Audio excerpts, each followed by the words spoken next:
몰래가 당시에 인도를 가서 인도 수상하고 내려온가 수상하고 얘기하면서 야 우리가 너무 약한데 미국 애들이 소련 애들이 너무 괴롭히니까 이렇게 가자. 그래서 거의 합의해서 거기서 정상회담 할 때 나왔던 얘기가 지금까지 나오고 있는데 자 중국의 양대 외교 원칙은 뭐냐? 특히 이겁니다. 내정 불간소 원칙하고 비동맹 원칙인데 이게 언제부터 깨지느냐? 바로 시진핑 시대입니다. 여기 보시면은 날짜를 한번 봐주세요. 2013년 8월 그리고 2013년 8월 대표적인 국제관계에서 자유주의 학파, 즉 소프트 파워를 하는 자유주의 학파 그리고 무력으로 힘으로 해야 된다. 현실주의 학파, 국경대와 칭화대의 아주 당대 대표적인 학자입니다. 왼쪽에 계신 분은 제 스승이기도 하고요. 자 그런데 이때 이런 책들이 나옵니다. 예. 근데 뒤에 가서 보면 지금 이때부터 이미 그러니까 2013년이 뭐죠? 시진핑 1기가 시작된 시진핑 1기가 시작된 4월부터 시작되죠? 그때부터 이미 얘네들은 중국의 글로벌 역할에 출연? 이게 뭐지? 그 전까지는 내정 가서 이런 거 하면 안 돼. 우리한테 뭐라고 하지 마. 뭐 이러던 사람들이 글로벌 역할이 나옵니다. 이 시진핑 시대 때부터.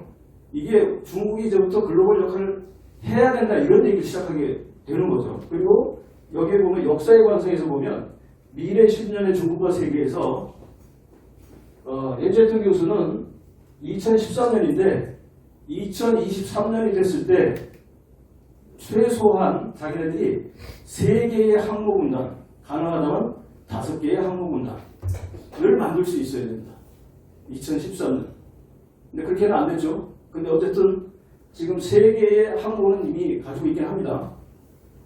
또 뒤로 가보면 시진핑 1기부터 3기를 한번 비교를 제가 해볼 건데요.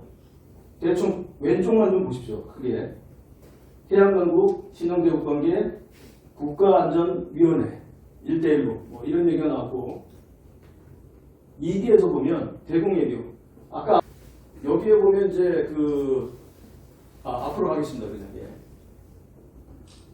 예. 신형 국제관계가 나오는데 1기 때는 신형 대국관계라고 얘기를 했었고 지금은 신형 국제관계로 2기 때는 바뀝니다. 5년 동안. 왜 그러냐면 프랑스나 러시아나 영국이 이런 나라가 야 그럼 니네만 미국하고 중국만 신형 대국이고 우린 중소국이냐 그러니까 이제 그 표현이 달라져서 실질적으로 신형 대국 관계 같은 의미인데 말만 바꿔서 신형 국제관계라는 얘기를 하게 되고요. 그 다음에 강군 현대화, 늑대전선외교 이때가 2기 때부터 나오게 됩니다. 그리고 시진핑 3기에 들어오게 되면 반미연맹의 신형 국제관계가 계속해서 주장이 되고 그 다음에 대만에 대한 통일 전략이 구체적으로 2027년 인민해방군 건군 100주년 기념으로 그 이전까지 하겠다. 그리고 제1도연성까지 돌파하고 뭐 이런 얘기들이 나오고 국내적으로 보면 중국 국내 신형 거국체제를 준비합니다. 그래서 1개월 내에 1000만 예비군까지 동원할 수 있을 정도로 이렇게 해서 국방공원 판공실을 신설하고 뭐 이런 형태로 계속해서 시진핑 1인 체제로 들어가게 되고요. 그 다음에 품질강국 2035 요거는 중국제도 2025가 하도 터지니까 시작하자마자 터졌죠. 그 트럼프한테 당시에. 그래서 말을 바꿔서 품질강국으로 바꿔서 지금도 계속해서 추진하고 있습니다. 그래서 시진핑 1기, 3기를 아주 그냥 간단하게 비교를 해보면 여기 보시면 한번 그냥 좀 빨리 좀 보세요. 보시면은 왕치산, 왕닝, 차이치 이렇게 이제 권력들이 넘어가고 있고 내부 권력 투쟁이 어떻게 진행되고 있는지 한번 보실 수 있고요. 그 다음에 이 과정에서 떨어져 나간 숙청당한 사람들이 누가 있는지 대충 볼 수 있습니다.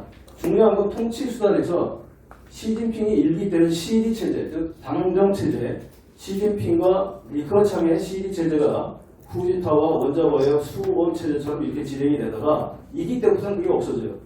리커창이 2기 때도 총리를 했지만 그러다 시진핑 1인 체제가 구축이 되면서 당국 체제로 바뀝니다. 예.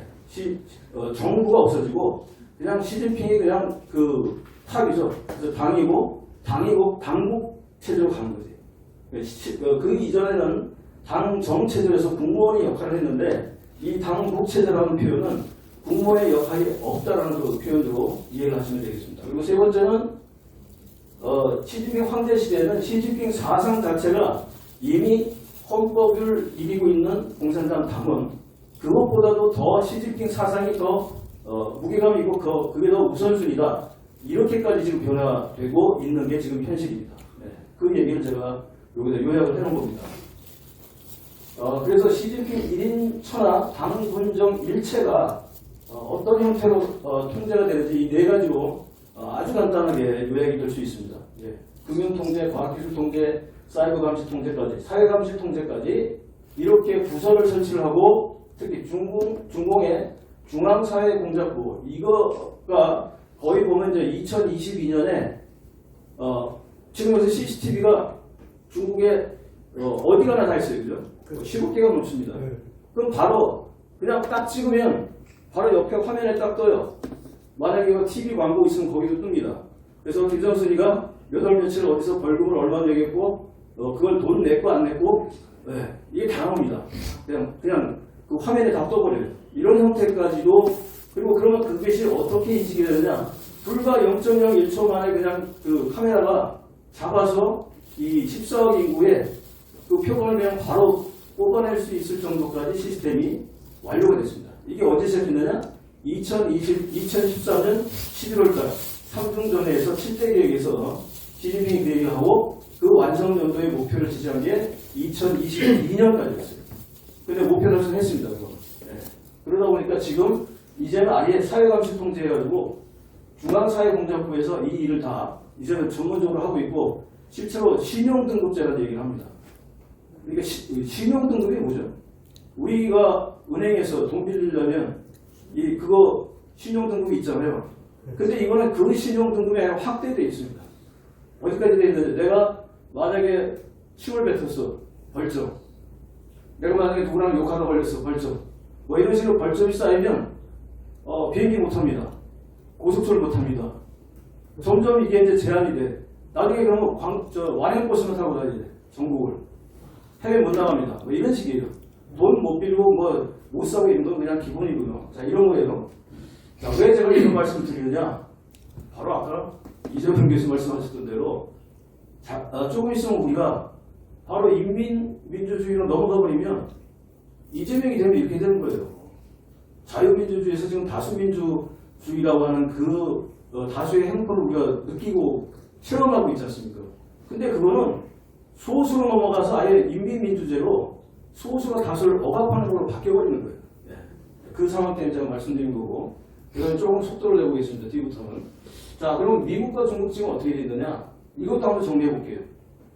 지금 어느 정도까지 가 있느냐? 도널드 트럼프 2기 들어와서는 아직 안 만났죠. 미중 최대 전쟁으로 저는 정의를 하고 있습니다. 네.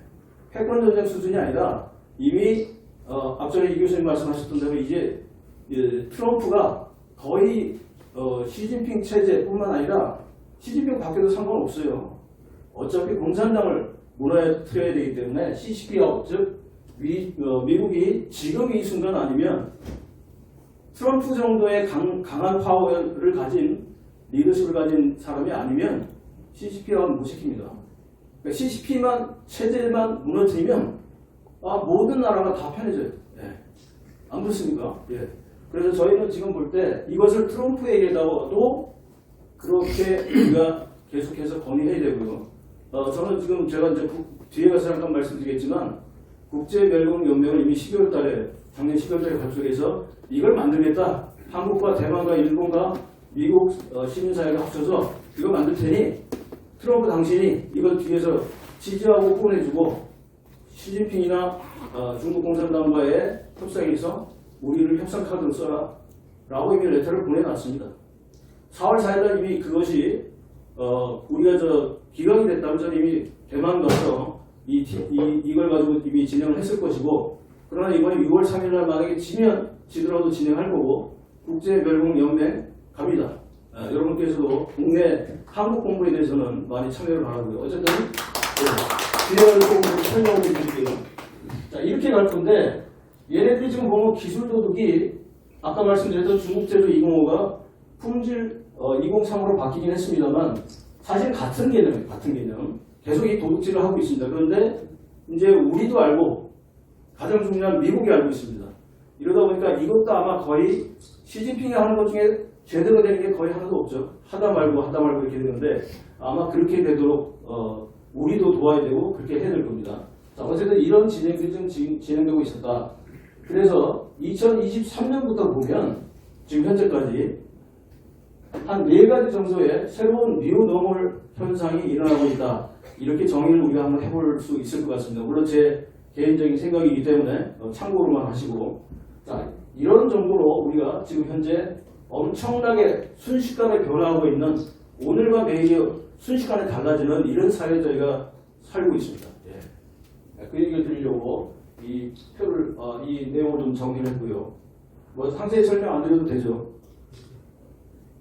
자, 중국이 그런데 2023년부터 드디어 본격적인 하이브리드, 우리 요즘 유행하는 말로 반격을 시작을 했습니다. 각 7개로 제가 정리해 볼게요. 이 중에서 23년부터 해서 반패권 경문이라고 하는 이런 문장들이 나오기 시작합니다. 2023년에. 그래서 중국이 미국을 왼쪽 거 까만색은 옛날부터 이렇게 그냥 비판해 왔던 겁니다.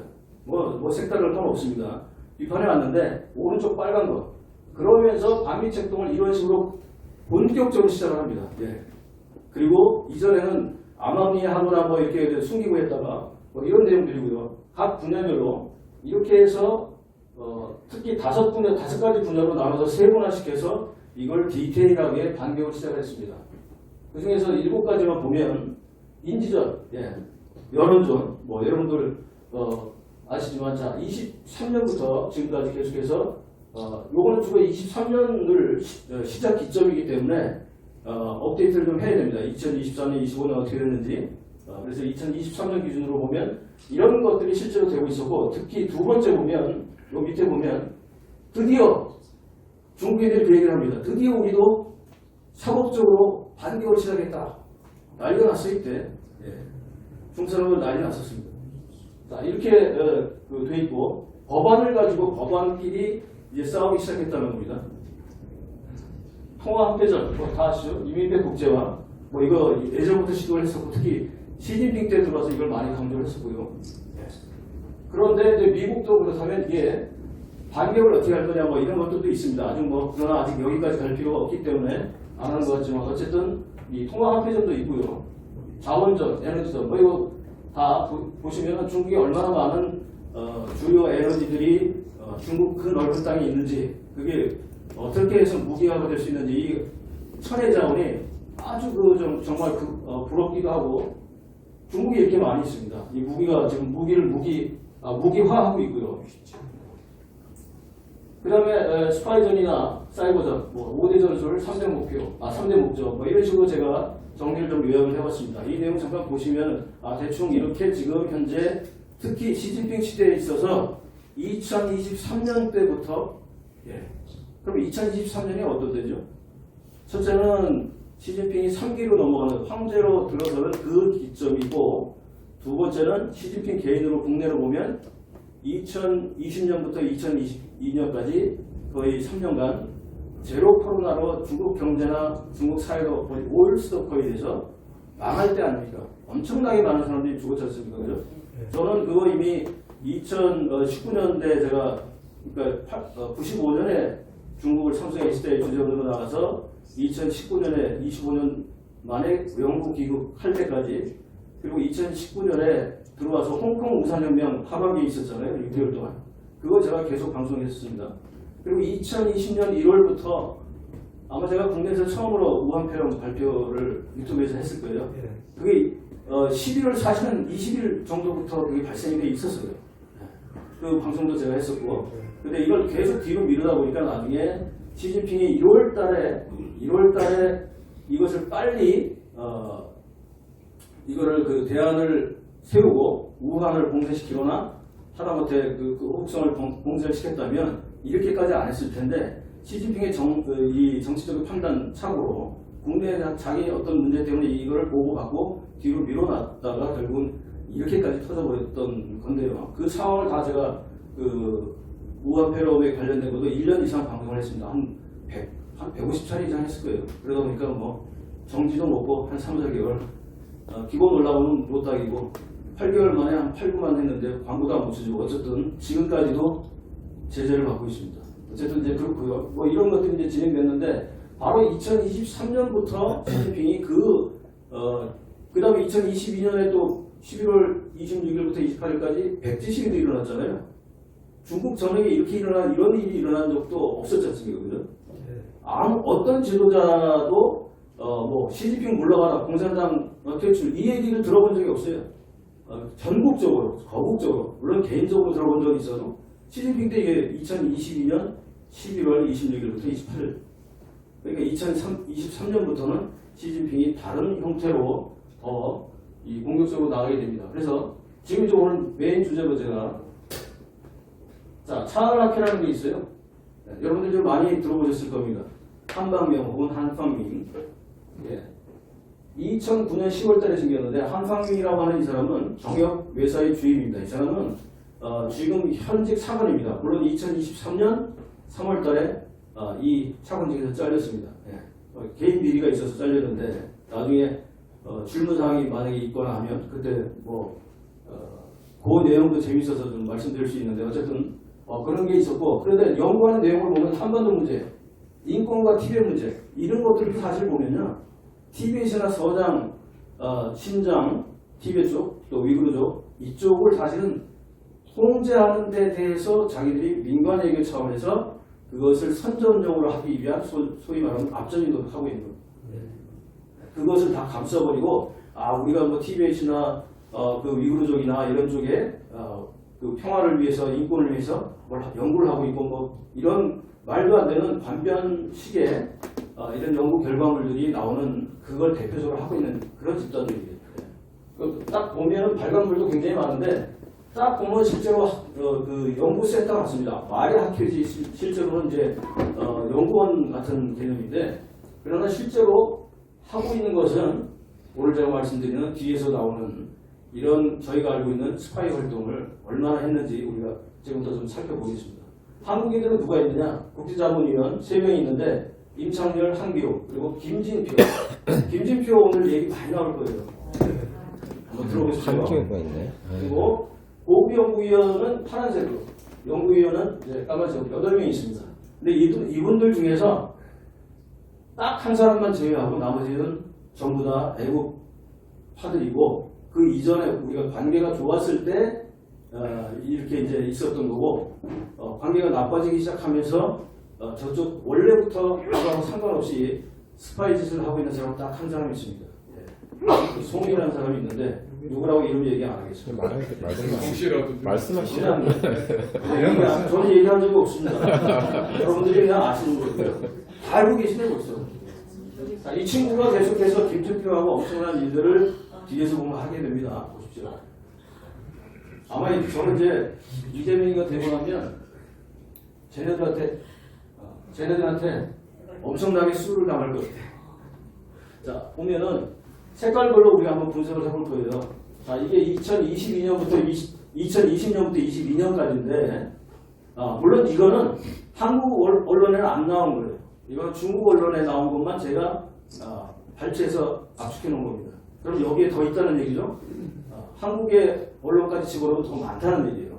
이 오늘 보시는 자료는 한국 언론에는 안 나오거나 일부 나오거나 내용이 거의 이게 그냥 지나가는 식으로 이렇게 나왔던 얘기인데 색깔별로 같은 의미로 보면 됩니다. 자, 일단 노란색부터 할게요. 김진표 전 부총리 하나, 둘, 3번 나왔어요. 요 동안. 근데 파트너를 봐야 됩니다. 그럼 누굴 만나느냐? 장충희라고 차월 비서장. 그 다음에 맨 밑에 김진표가 한중우연 연맹을 처음 발족하게 되죠. 2022년. 싱하이밍 중국 대사를 만납니다. 이건 서울에 와서 한 거고. 그리고 장충희는 누구냐? 장충희는 한방명의 통역입니다. 통역. 한족이에요. 그런데 전직은 뭐냐? 신화사 출신입니다. 평양특파원, 서울특파원을 다 했습니다. 그럼 어떤 의미인지 아시죠? 신화사 특파원이 뭐 하는 건지 아시죠? 오케이. 자, 그런 거였는데 이 사람은 전 부총리급이고 현직 의원이었는데 통역을 만나요? 통역을? 이상하지 않습니까? 그리고 또 여기 보면은 그 광주 총영사 3번 나오죠. 홍성욱이 한방민 직접 갑니다. 그리고 그 밑에 보면 한재혁이 나오죠. 맨 밑에 초록색 한재혁이 이임 취임하면 다 가서 만나요. 다 가서 만나. 광주 총영사관 혹은 광주시에서 과연 무슨 일들이 있었을까요? 예전에 그 여러분 우리 지금 미국으로 가 있는 철 하나 있죠. 양정철이. 네. 저기 잘 가죠? 국경 갔다가 거기 가죠? 광주 가서 무슨 광주 신천 이쪽 가서 뭐 했는지 아시죠? 예. 몰라요. 네. 아신대죠? 네, 이재용 교수님은 여러 번 말씀하셨습니다. 예. 돈 땡겨가지고 스파이지 됐잖아요. 엄청 땡겨갔습니다. 말로 뭐 1,000억 더 될걸? 이 양정철이가 왜 지금 한국에 없죠?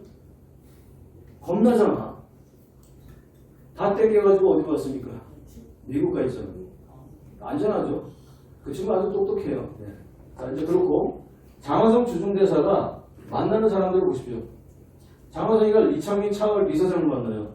비서장이라고 하면 이제 사무총장급인데요. 이 말로 하자면. 장화성 중국대사는 한 그 연구센터에, 연구원의 그 사무총장, 이 정도급 만날 그런 등급입니까? 이때 한번 보실까요? 추고홍 수석연구위원. 추고홍이는 여기서 대사하고 가가지고 수석연구위원이 됐어요. 그러면 여러분들이 한국에 와 있는 우리 중국 대사가 한국에 와 있는 주한 중국 대사죠. 등급이 과장급 정도밖에 안 돼요. 차관 보도 아니에요. 차관 그 밑에 국장이나 과장급 이 정도밖에 안 돼요. 그러면 우리 장화성 주중 대사가 우리는 장관급이잖아요. 장관급. 그럼 만나야 됩니까 이거? 그거 왜 만납니까 그러면? 그러니까 의전도 모를까요 과연 이 사람이? 이런 것들이죠. 이런 것들에 대해서 그렇고 장화성 주중에 나중에 이제 한방위도 만나게 됩니다. 자 여기 빨간색으로 보면 대부분이 거의 정치인, 정부, 관료, 외교관 뭐 이런 사람들이고요. 파란색은 이제 뭐 조금 덜 종교인들도 있고 학자들도 있고 이런 분들을 만나게 됩니다. 근데 이거는 보면 이게 코로나 시대이기 때문에 이 정도밖에 아니지만 물론 더 있습니다만 23년 한번 보겠습니다. 23년 김진표 계속 나옵니다. 김진표 계속 나오죠. 왜 이렇게 많이 나오죠? 이때는 이제 한방명이 거의 주도를 합니다. 이제 만나게 되니까 실제로 만나게 코로나 그것도 풀렸고 그리고 홍영표, 정명근 화성시장이죠. 그다음 백승주, 노재현, 노태우 아들 여기도 갑니다. 김태년, 도종환, 황재호, 홍영표 또 갔고 한종 의원 연명 대표단 왕창 갔습니다. 가기만 하면 한방명을 만나네. 가기만 하면 이 사람을 만나요? 희한하죠? 아니 종교인 포함해서 일반 학자들, 언론인, 예술인, 정치인 갔다 하면 한국민이 그냥 필수 코스예요. 이상하지 않습니까? 2024년 한번 볼까요? 여기 좀 더 잘 보셔야 되는 게 또 김진표 일단 보십시오. 또 여러 번 나옵니다. 은퇴하고도 또 만나요. 그 다음 위에서 보면 김인규, 박정, 우원식도, 정동영, 이한주, 김태년 또 나오고 그 다음에 서청원, 이현승 여야를 가릴 것 없이 여러분 여야를 가릴 것 없이 이 국회 정치 벌레들 저는 정치 벌레들이라고 표현하는데 이 정치 벌레들이 뭐가 이렇게 꼬여 있는지 거 가기만 하면 혹은 서울에 한방명이가 오기만 하면 그 사람 만나려고 줄을 서요. 이런 정도입니다. 그리고 여기에 김은규 교수 여러분 많이 들어보셨죠? 거의 친중이라 상대도 안 하는데 그 다음에 보면 제가 7월 20일 날 발표가 되는데 월간조선 8월호 매월 8월호가 20일자로 나오는데 저를 포함해서 한 30여 명이 차은학회에 대한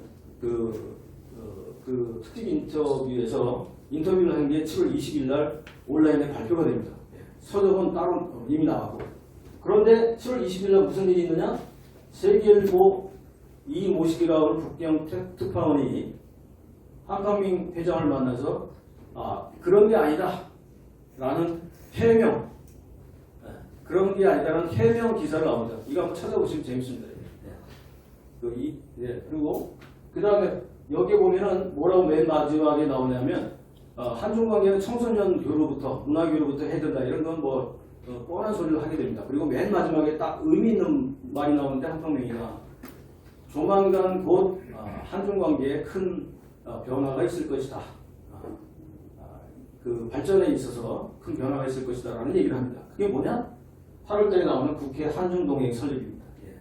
이게 7월 20일 날 인터뷰에서 나왔던 거고, 그런데 그 내용을 제가 보고 조선일보 월간조선 기자가 저한테 연락이 왔어요. 이거 지금 세계일보 인터뷰에 떴다. 그래서 그거 보고, 그리고 여기에다 무슨 얘기냐면 실질적으로 구체적인 얘기를 가지고 비판을 하려면 해라. 그런 문구도 나옵니다. 그래? 그럼 이제 구체적으로 가자 해서 제가 대선 자금, 좀 뒤에 더 자세히 얘기했지만 대선 자금 문재인이가 그 한강명이가 문재인을 만나게 해주면 얼마든지 되겠다. 이걸 제가 까버렸습니다. 바로 이 기사 인터뷰 보고 까버렸더니 22일 날 들어와가지고 이제 그 국회 한중동행 설립을 했고요. 그리고 그 뒤부터 한강명이의 활동이 상당히 많이 위축되어 있습니다. 이미 그 사건 그 9월 작년에 대선 자금 개입에 대한 그 의혹이 이미 우리 여기에 이제 퍼지면서 그런 부분이 많이 이쪽 활동을 좀 축소시킨 것 같아요. 그리고 반기문 이런 사람들까지도 가서 지금 이렇게 이런 것들을 하고 있습니다. 몇 가지만 우리 한번 중공이 그렇다면 2017년 대선 자금 무한제공 의혹 이거 이미 제가 작년에 밝혔고 작년에 제가 그 검찰총장을 했던 한상대 총장을 제가 만나러 갔었어요. 그래서 이거 이제 변호사 하고 계시니까 공안검사 출신이고 자 이거 제가 깠는데 이거 어떻습니까? 그러니까 좋다. 그런데 그럼 이거 수혜도 되겠습니까? 했더니 지금 시점이 아니다. 작년이 아니라 이거 하려면 윤석열 정부 출범하자마자 바로 했어야 된다. 두 번째 그 다음 버전이 뭐냐? 이걸 물어보더라고요. 그럼 그 다음 버전을 그러면 준비해야 된다. 이런데 얼마 전에 또 만났어요, 의원님. 이번에는 그러면 대선 이거 끝나면 혹은 대선 기간이 좀 뭐하니까 그럼 끝나면 이거 해드려도 됩니까? 한 번 더. 지금 뭐 가능성이 있다. 뭐 그런 얘기들이 있는데 어쨌든 지금 이런 형태로 제가 볼 때는 2017년 대선 자금 무한제공 지금 내용 보시죠. 네, 만나자. 이거 주선해달라. 등급이 안 맞으니까 만난 적이 없으니까. 그런데 실제로 5월 10일 날 선거에서 문재인 대통령 당선 발표를 하자마자 당시 국경제가 있을 때 활동할 때니까 사렇게 그 홈페이지에 한강민의원 둘이 사진 찍은 거 나중에 한중관계에서 자기가 어떤 역할을 할 것이다 이런 인터뷰 기사들이 바로 올라옵니다. 발표하자마자 사진을 찍었어요. 이 사람 이 기간 동안 어떻게 만났을까요? 이거 갑자기 누가 소개했을까요? 저 안 했습니다. 저는. 네. 제가 만약에 했으면 제 여기 없겠죠. 양경철이하고 저기서 놀겠죠. 네. 자, 엄청난 돈이 들어왔다고 저는 개인적으로 생각합니다. 왜? 문재인이가 그 이후부터 지금까지 더불어민주당에서 각 정치인들이 얼마나 이상한 짓들을 했습니까? 찍소리도 못하고. 근데 그것뿐만 아니라 국힘도 그래요. 국힘의 배신자 이 새끼들, 부역자들 똑같아. 아까 쭉 나왔잖아요. 제가 명단이 나왔어. 이거 중국에 나온 것만 그런데 한국 쪽 나온 것까지 다 하면 엄청난. 그러니까 이걸 표로 만들어서 사실 이건 나중에 우리가 공작을 한번 해야 됩니다. 오늘 제가 이제 보여드리는 게 그거고 이거 그리고 자 그렇다면 어떻게 만난다고? 이거 한번 일정을 한번 볼까요? 정황된 겁니다. 정황된 거 한번 볼까요? 2017년 8월 28일 김진표가 갑자기 차갑게 국제자문위원회 위촉이 돼요. 국회에 있을 텐데 이게 뭐지? 저 사람 듣보잡인데 그 전에 제가 2015년부터 여기 들어가 있었거든요. TV 토론하고만 나가고 하다 보니까 알려져가지고 중국어로도 제가 칼럼 쓰고 하다 보니까 알려져서 여기 이제 들어가려면은 여 안에 있는 그 연구위원들이 추천이 2명 이상 있어야 되고 뭐 서류 내야 되고 인터뷰해야 되고 이런 것들이 있어요. 근데 이 사람 그런 거 없이 그냥 딱 들어와서 국제자문위원 위촉? 이상하죠? 2018년 2월 28일 한방미가 갑자기 왜 문재인한테 두 번째로 높은 수기원장 큰 인장을 왜 받습니까? 이 사람이. 근데 성기춘한테 전화해서 물어봤어요. 왜 준 거야? 이거 그랬더니 잘하라고. 잘하라고 줬답니다. 미리. 이게 잘하라고 줘도 되는 겁니까? 이게 좀 이상하지 않아요, 여러분? 자, 그리고 2019년 11월 8일 연세대학교에 차활연구센터가 생겨요. 연세대에서? 와. 연세대에서 이런 걸 허가를 한다고요? 이게 말이 됩니까, 이게? 그럼 위에서 누르지 않으면 이게 되지도 않는 거예요, 이게 사실. 그렇게 연세대가 뭐 하는 사람 빡빡하거든요, 여러분 아시죠?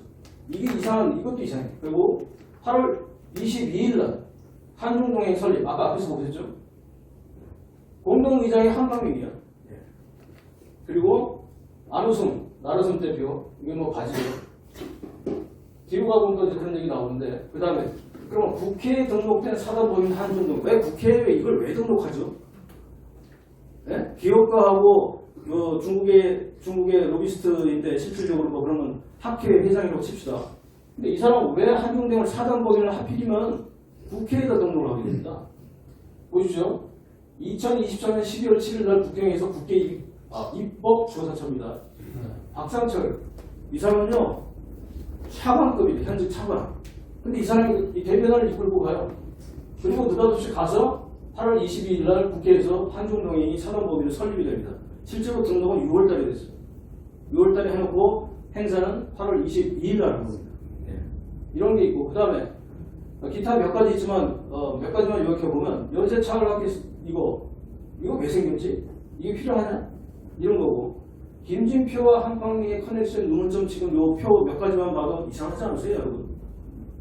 그러면 문재인이하고 지금 어떤 관계였던 거예요? 김진표, 문재인, 한팡민. 이 세 사람 관계는 어떻게 된 거지? 그럼 한팡민 뒤에 중공 한팡민과 문재인, 김진표, 더불어민주당 이 팀들은 도대체 뭘 하고 있었던 거죠? 이상하지 않습니까? 지금 이게 한국의 정치권 공무원 모든 왜 한팡민을 만나려고 애를 쓸까요? 이렇게 저한테도 만나게 되는 사람 많아요. 학교에서 가잖아요. 무조건 거기 몇 개 이제 가면 뭐 1박 2일로 대부분 가잖아요. 그럼 1박 2일 코스 중에서 저쪽에 파트너가 있으니까 파트너하고 이제 학교에서 포럼하고 뭐 세미나하고 뭐 해요. 그럼 이제 남는 시간 짜투리를 해서 꼭 여길 갑니다. 필수 코스로가 희한해. 네. 근데 그게 제가 2015년, 16년, 17년, 18년, 19년까지 있다 왔는데 17년 이전까지는 그런 게 없었어요. 한방에 잘 안 알려져 있어서 17년 대선 이후부터 이렇게 된 거예요. 네. 희한한 거라는 거지. 자, 중국의 통정공작, 그럼 우리 어떻게 해야 되느냐? 일단은 저는 개인적으로는 좀 낙관적이고 긍정적인 마인드를 좀 갖고 있어서 세 가지 우리가 수학은 있다고 생각이 됩니다. 예. 우리가 비록 힘들고 고통스러운 시간을 보냈지만, 그러나 첫째, 우리 문제점이 뭔지를 우리가 이번에 톡톡히 스스로 느끼게 됐습니다. 이 자극을 완전히 받았죠. 예. 너무 센 그 자극을 받았고, 그래서 고민할 필요도 없이 이건 뭐가다, OX 문제가 아니라 그냥 딱 뭐다라고 결정이 나버렸어요. 이런 결론이 날 정도로 문제점을 우리 스스로가 설명 안 해도 다 알겠어요. 일반 국민들도. 어려운 용어 필요 없고 그냥 이거 지금 문제 있어. 그러면 전문가들이나 누가 얘기하면 그거 맞아. 그냥 갑자기 그냥 동의가 되는 거야. 이게 그냥 나오는 겁니까? 두 번째, 탄핵 과정에서 나타난 이 자연스러운 노출. 엄청나게 드러났어요, 여러분. 제가 오늘 여기 밝힌 거 말고도 자기들이 스스로 열받아가지고 한마디 해가지고 나오고 뭐 이런 사람들 많아요. 그죠? 심지어 일반인들 중에서 그래요. 내 친구들 중에도 그래. 여러분 주위도 있을 거예요, 아마. 예. 저 새끼 좌빨 아니었는데 좌빨로 스스로가 밝히고 나올 애들 많아. 양심선언하는 놈 많아. 그죠? 자, 제가 이거 뭐 이런 거 한다고 해서 뭘 좀 보내니까 저한테 승질내요. 나중에 정말 친한 줄 알았어. 근데 나중에 보니까 이거 완전 좌빨이야.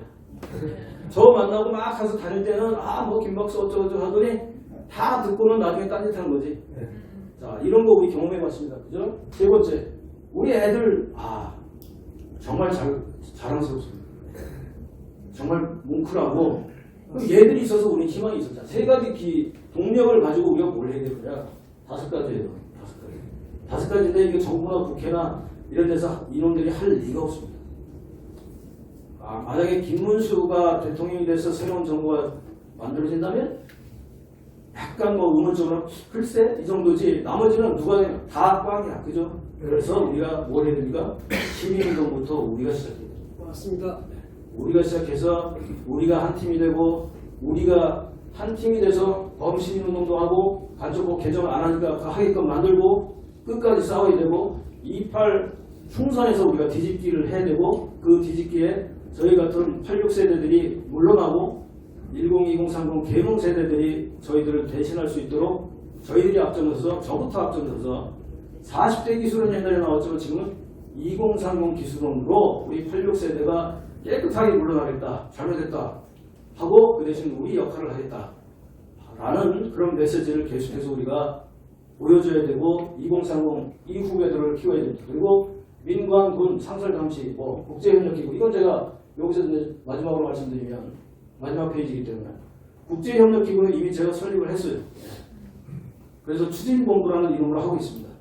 그래서 지난주 토요일 날에는 그 미국에서 김해찬 목사하고 한미동맹 강화재단 그 미국 팀들하고 저하고 이쪽에서 그 우리 캠프에서 지지선언 및 이 얘기를 했고요. 거기에 이제 제 동아시아 평화연구원과 국제멸공연맹 추진본부 공동 명의로 이미 했습니다. 그래서 언론사에도 나왔고 다음 주 월요일 날은 국회 소통관 안에서 9명만 들어갈 수 있는데 그 소통관 안에서 기자들 이렇게 다 앉아 있어요. 국회 출입 기자들 다 있습니다. 그 안에 들어가서 15분 내에 이 얘기를 합니다. 김문수 지지선언 및 국제멸공운동 본부가 왜 생기고 뭘 해야 되는지 이런 얘기를 하게 됩니다. 이미 준비를 하고 있고 이 게임이 만약에 63 대에서 강제 조기 대선이 지더라도 우리는 저는 그거 할 거고 이기는 이긴 대로 또 해야죠. 그래서 우리가 오늘 이 모인 자리는 사실 그것 때문에 모인 건데 우리 단결하고 못 믿는 정치 권력들 우리가 후드려 패고 깨끗하게 물려 나가게 하고 우리가 다음 세대 애들한테 기회를 만들 수 있도록 해줘야 되겠습니다. 그래서 국제멸공연맹은 제가 이거 6월 3일 끝나면 4월 4일 날 못 갔으니까 대만을 갈 거예요. 대만에 가면 제 대만 사회학 그 스승이 마침도 라이칭도 총통의 고문이십니다. 그리고 돈을 좀 갖고 있어요. 뭘 맡았냐면 이번에 대만 아세안 교류기금회 주석입니다. 교류기금회 주석에 돈 있어요. 대만에 돈 많죠. 그래서 제가 레터를 보냈습니다. 트럼프한테 이런 얘기를 해서 보냈다. 그래요. 선생님한테 간단한 얘기를 했다. 그래서 이런 역할을 지원을 좀 해달라. 오라고 합니다. 갈 거거든요. 근데 이거 지금 선거 때문에 못 가는 건데 저도 갑니다. 저도 가서 거기서 돈 뜯어내고 스폰 받고 한국에서 돈 받기 힘들잖아요. 맞습니다. 한국에서 돈 받기 힘들어서 몇 군데 제가 지금 구상하는 데가 있어요. 팀은 다 짜졌고 목표도 정해졌고 2028년까지 그리고 분명한 메시지가 있고 그리고 이것이 트럼프와 함께 간 그 길이고 이렇게까지 다 돼 있고 일본 쪽하고도 이미 연결이 돼 있고 그래서 그런 부분이 미국 쪽은 이미 거의 뭐 연맹 수준으로 해서 각 주마다 지금 이제 세팅 작업이 들어가 있습니다. 명단이 이제 비공개지만 돼 있고 이런 정도까지 와 있습니다. 그래서 저희가 아스팔트에서 그리고 우리 조문 교수님 여기 계신데 명동에서 우리가 외롭게 싸우고 있지만 이게 이렇게 끝나는 게 아니다. 저는 이런 역할을 해서 우리가 원팀이다 항상 해서 저희가 한번 제대로 한번 붙어봅시다. 네, 감사합니다.